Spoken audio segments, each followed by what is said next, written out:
Get your free copy of the complete tutorial at www.teachucomp.com/free.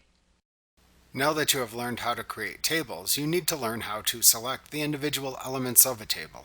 In addition to being able to select the entire table, you can also select the cells, columns, and rows that make up a table. Just as with text, once you have selected an element, you can then make changes that are applied only to the selected element. First, you will learn how to select table objects with your mouse. To select a cell, put your mouse pointer into the lower left corner of a cell. When the mouse pointer is in the correct position, it will turn into a diagonally pointing black arrow. When it does this, you can click the mouse button to select the cell. To select multiple cells, simply click directly into the cell and then drag your mouse pointer to select multiple adjacent cells.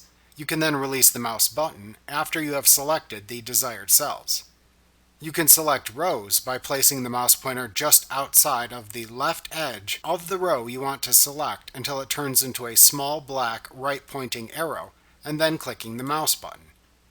You can then click and drag up or down to select multiple adjacent rows.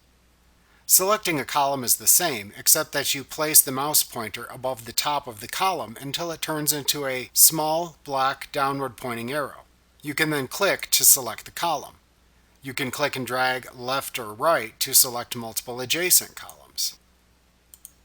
You can also use the commands that appear in the Table button group on the Layout tab of the Table Tools contextual tab in the ribbon to select table elements.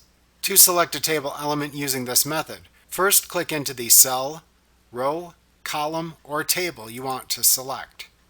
Then click the Select button in the Table button group on the Layout tab of the Table Tools contextual tab in the ribbon. From the drop-down menu that appears, choose the appropriate command to select the desired object. Select cell, select column, select row, or select table. Like what you see? Pick up your free copy of the complete tutorial at www.teachucomp.com/free.